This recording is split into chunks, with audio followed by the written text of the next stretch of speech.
Good morning, or afternoon, or evening, whatever time of day you are tuning in to watch this worship. Know that you are invited and welcomed here. We are the South Sound United Methodist Cooperative, a group of pastors and staff from the United Methodist churches of Shelton and Steamboat Island and Olympia, Tumwater and Lacey and Rochester and Oakville. And we gather each week to worship our God of love and compassion and healing and grace. And we are honored to have you here joining us today. Please hear these words to open our hearts for this hour. Today in this hour, at this moment, we are in a regular rhythm of letting God work in us. Here we rest from daily work.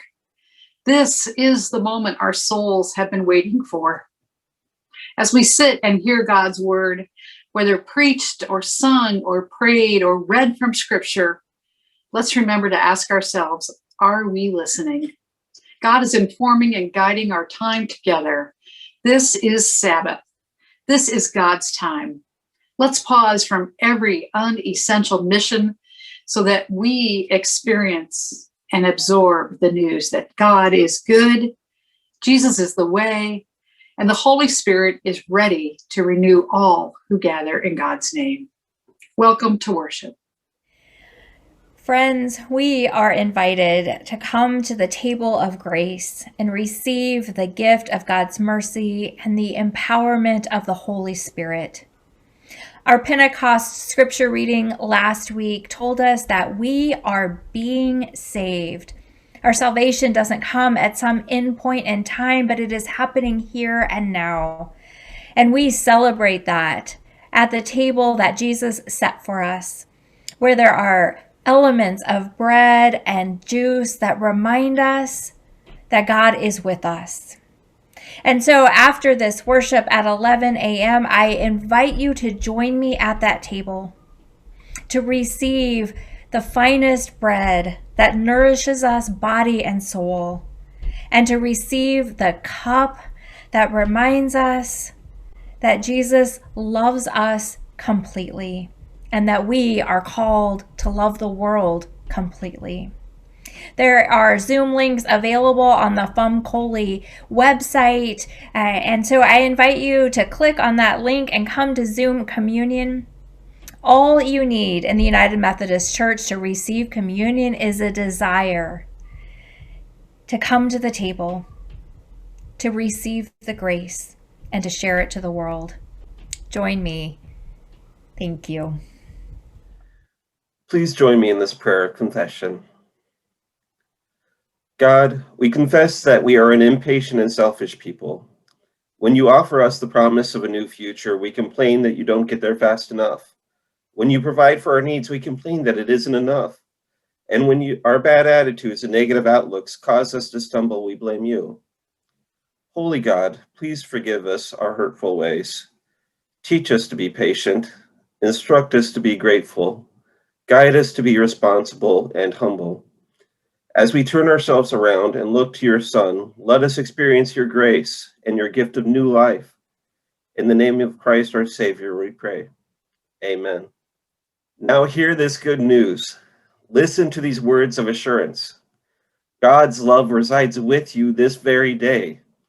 Along with that love lies holy grace and forgiveness. Rejoice, for in our brokenness we are loved by our Creator. Through the teachings of Christ, we are led along the paths of righteousness, and through Christ's resurrection, we find new life. You, my friends, are beloved children of God. Our scripture reading this morning comes from John chapter 3, verses 1 through 17. Now hear this reading. Now there was a Pharisee named Nicodemus, a leader of the Jews. He came to Jesus by night and said to him, Rabbi, we know that you are a teacher who has come from God, for no one can do these signs that you do apart from the presence of God. Jesus answered him, Very truly, I tell you, no one can see the kingdom of God without being born from above. Nicodemus said to him, How can anyone be born after having grown old? Can one enter a second time into the mother's womb and be born? Jesus answered, Very truly, I tell you, no one can enter the kingdom of God without being born of water and spirit. What is born of the flesh is flesh, and what is born of the Spirit is spirit. Do not be astounded that I said to you, You must be born from above. The wind blows where it chooses, and you hear the sound of it, but you do not know where it comes from or where it goes. So it is with everyone who is born of the Spirit. Now Nicodemus said to him, How can these things be? Jesus answered him, Are you a teacher of Israel, and yet you do not understand these things? Very truly, I tell you, we speak of what we know and testify to what we have seen, yet you do not receive our testimony. If I have told you about earthly things and you do not believe, how can you believe if I tell you about heavenly things? No one has ascended into the heaven except the one who descended from heaven, the Son of Man. And just as Moses lifted up the serpent in the wilderness, so must the Son of Man be lifted up, that whoever believes in him may have eternal life. For God so loved the world that he gave his only Son, so that everyone who believes in him may not perish, but may have eternal life. Indeed, God did not send the Son into the world to condemn the world, but in order that the world might be saved through him. The word of God for the people of God. Praise be to God. Good morning, Southside Co-op. Why am I in my shower right now? Well, it has to do with our scripture passage today. How many of you like taking a shower or a bath? People take baths and showers for lots of different reasons. Sometimes it's to get clean. Sometimes it's to feel it's part of a morning routine to start your day. Sometimes it's to unwind after a really long day. Well, in Jesus' time, one of the other reasons that people would take a bath, they would go to a very special place and they would use a giant big bathtub called a mikveh, and they would take baths as part of an apology to God, because sometimes we forget who we are, right? We forget that we are beloved children of God, and when we forget that, we sometimes do things that hurt other people or that hurt ourselves. And so in the Judaism that Jesus grew up with in the first century of Israel, what they would do is take these baths as a sign and a symbol of the way that they wanted to recommit themselves to God. Or it was another way of saying, God, I'm really sorry that I forgot who I was. By taking this bath, I'm going to remember. And when I remember that I'm a beloved child of God, then I can make good and loving choices the way that you're asking me to. And if I forget again, well, I can do this ritual as often as I need to keep working on being the person that you are calling me to be. So, when Jesus and Nicodemus are having this conversation about the difference between being born like when we're babies instead of being born of water and spirit, what Jesus is saying is that even though you can only be born as a baby one time, you can be reborn, or you can recommit to loving God and to remembering who you are as often as you need to. And it's an important thing for us to remember who we are and who God is calling us to be. So that is my hope for you today, is that the next time that you're in your bathtub or your shower, that you will take a moment for yourself and say, I am a beloved child of God, making good and loving choices, making kind choices, and how I treat myself and how I treat other people matter. And if I ever forget, because we all do, if I ever forget, I can always ask to be born of water and the Spirit again, and God will hear that, and God will keep encouraging me to grow into the best possible person that I can be. So let's pray about that. Dear Jesus, thank you for baths. Thank you for all the opportunities to remember that we are beloved children of God. Whenever we forget, help us to remember that we are always born of the water and born of the Spirit, and so we can always try again to be kinder and more loving people tomorrow. Amen. People often seek relationship with the church community to achieve a sense of grounding and purpose. There's a desire to find a safe place, to spend time with God, and, well, to be good humans. It's a noble and a laudable purpose, very much like the place that the Pharisee Nicodemus found himself in. Nicodemus was, after all, an ancient times preacher, a religious leader who knew his scripture and his theology and all the practices and rules for conducting appropriate worship and associated lives. And yet, he saw something in the engaging teacher, preacher, healer, prophet Jesus that left him wanting more. Even though Nicodemus was immersed in the trappings of his faith community and charged with conducting it all religiously, he saw something in the countercultural Jesus that was missing in his own life. He saw God in a fresh and a new way, and it must have been unsettling as well as a source of inspiration and possibility. Now, Nicodemus seeks Jesus out at night and under cover and away from people. He's not ready to do so publicly. He's kind of like people, like you and me, who can talk about hard topics and how they really feel about them with people they trust, but maybe aren't ready to go public with just yet. You know, to be vulnerable a while in a safe place where you're sorting things out and finding your way apart from the noise of the crowd. So Nicodemus meets up with Jesus, acknowledging he sees God in Jesus, but he wants to know more. And that's when Jesus tells him this. He says he needs to be born from above. Now this is a puzzling moment for Nicodemus, who as a bona fide holy man is a legitimate steward of the scripture and faith practices. What are you talking about, Jesus? Not to worry, Jesus says. Think of it as the wind blowing where it pleases. Being born from above is being vulnerable to receiving new life through the breath, through the Spirit of God. Like the wind, it catches you and it moves you and it transforms you and it transports you.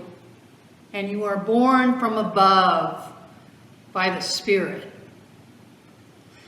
Now for Nicodemus, caught up in the ritual and rules of his life in the religious community, these words from Jesus must have seemed chaotic and requiring for him a change in mindset that would move him from the predictable to embracing the unknown, making him vulnerable to the uncertainties of what God would bring him, as well as the potential judgment of his colleagues and friends if he started talking in these strange ways.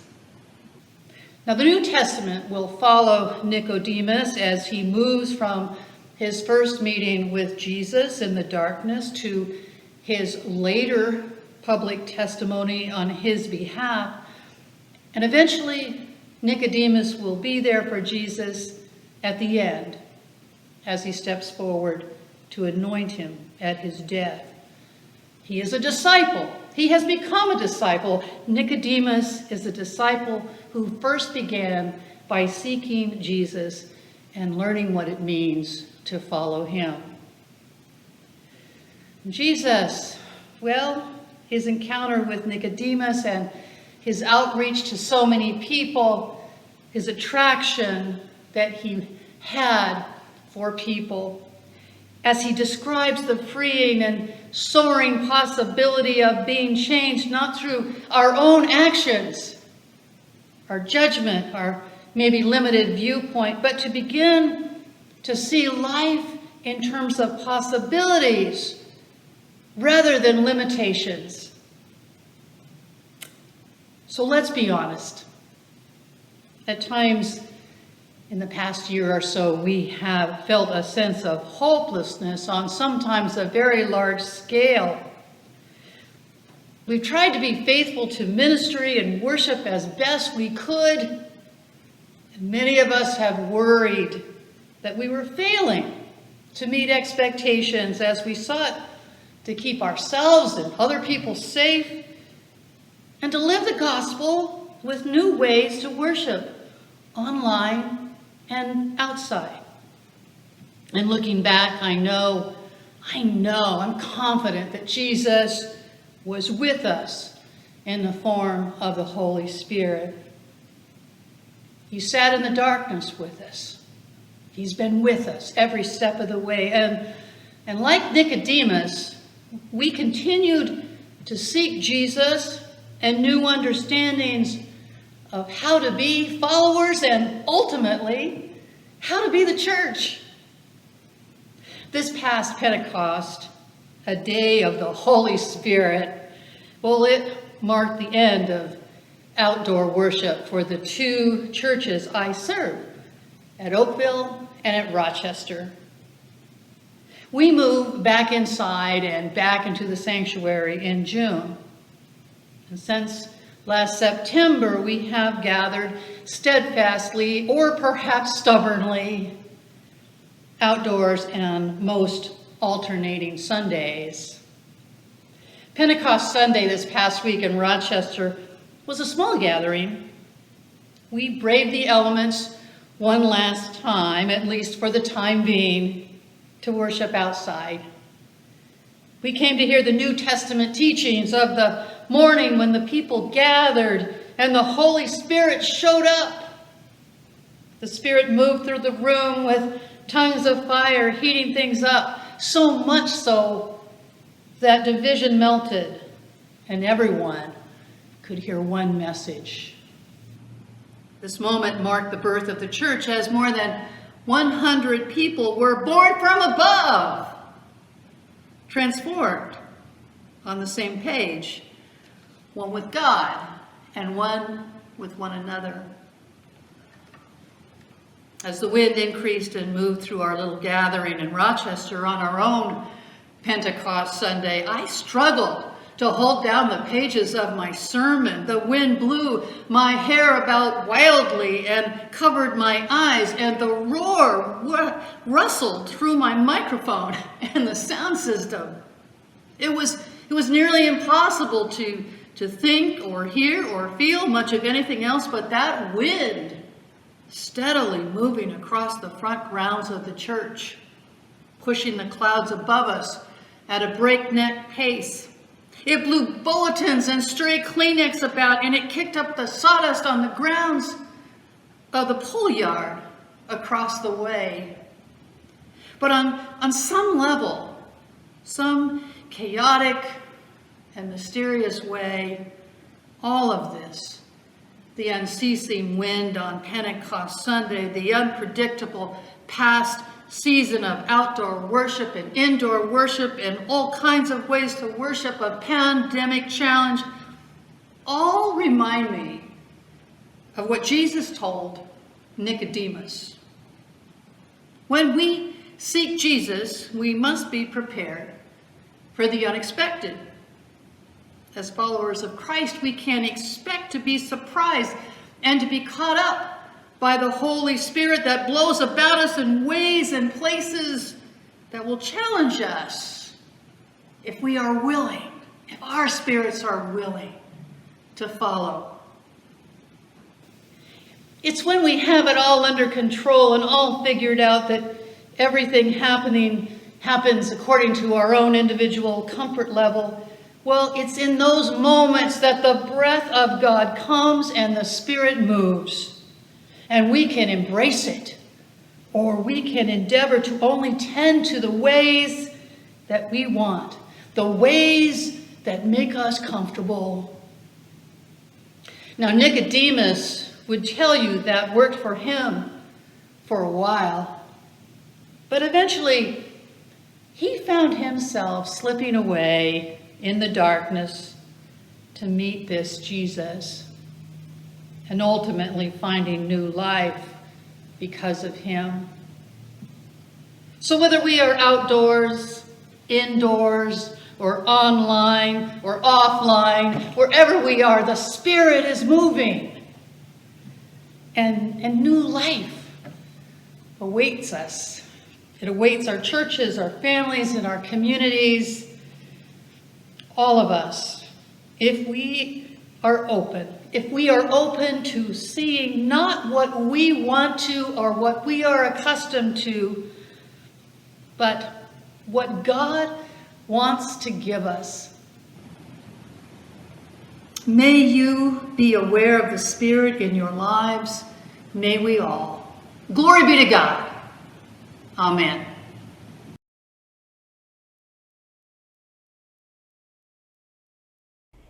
Will you pray with me after hearing just a brief word of scripture?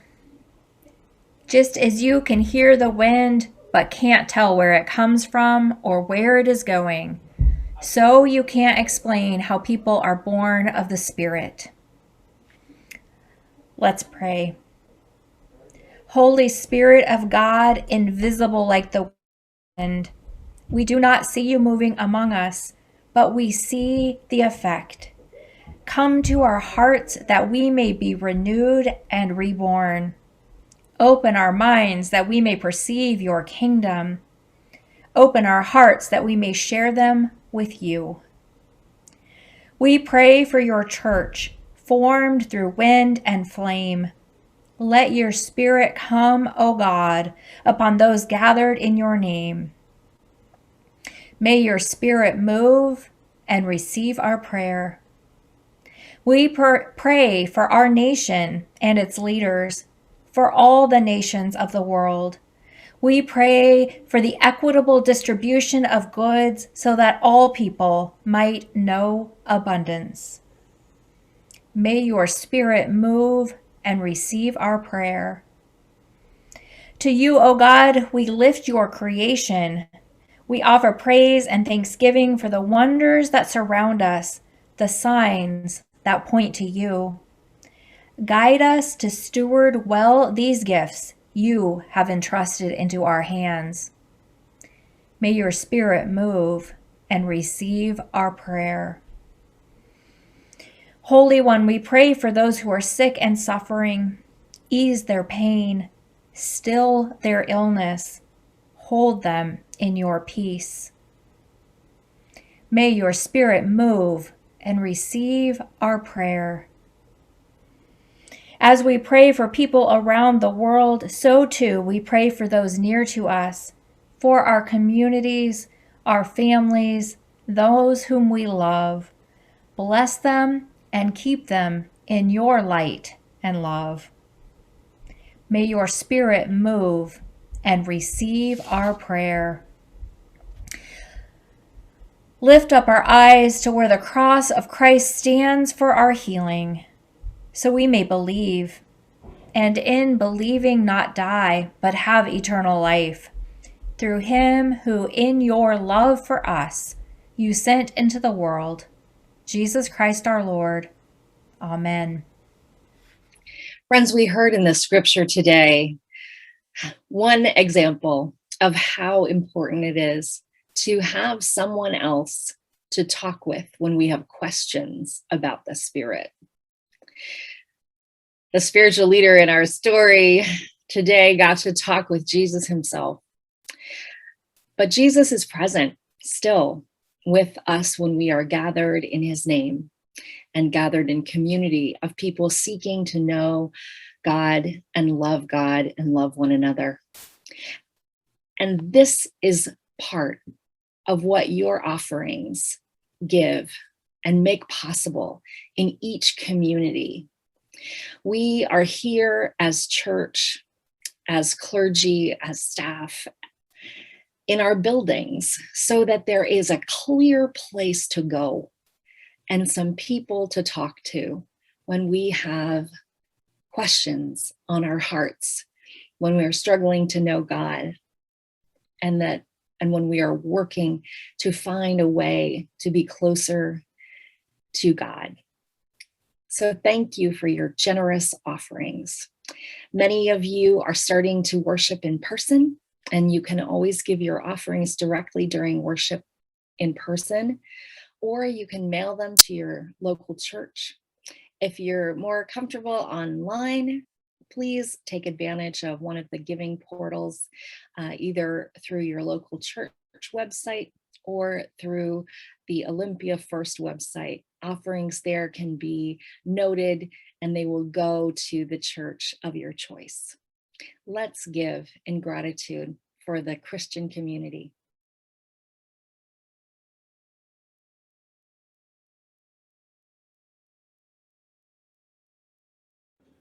God so loved the world.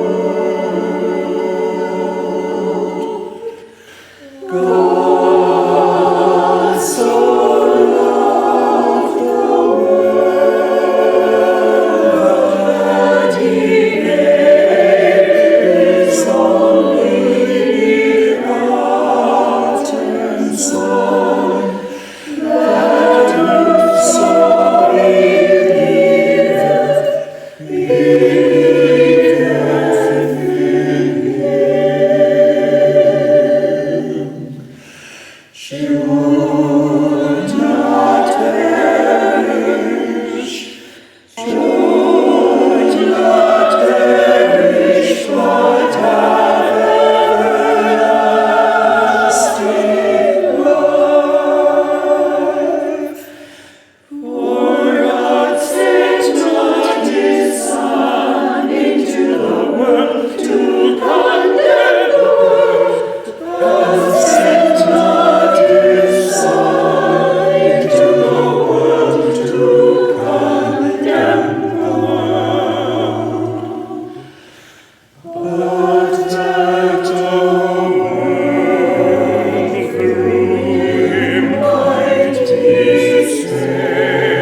Please join me in a prayer of dedication for the offerings given. Holy One, we are always seeking to know you. Your Spirit calls out to our hearts and all those who long to be born in the Spirit. Thank you for being present in our communities so that we can work out together the way to follow you. Bless these offerings, multiply them to your use, and guide our decisions so that your will is done. In Jesus' name, amen. Friends, we have some announcements. First of all, we hope and wish for each of you a safe and happy and restful Memorial Day weekend. And then looking forward to June 6th, next Sunday, Shelton United Methodist Church will have indoor worship starting at 10 a.m. Also, Oakville United Methodist Church will start indoor worship again at 11 a.m. Lacey St. Andrews United Methodist Church is continuing to hold parking lot worship at noon. On June 6th from 1 to 3 p.m., the First Olympia United Methodist Church will hold a drive-by graduation celebration for 6 of their high school graduates. And finally, Tumwater United Methodist Church will begin holding outdoor worship on the 2nd and 4th Sundays in June, July, and August. Now, hear these words of benediction. Sisters and brothers of Christ, go into all the world. Go forth with forgiveness and grace. Go forth with compassion and love. And go as Christ's family for all the world to see. Go in peace. Amen.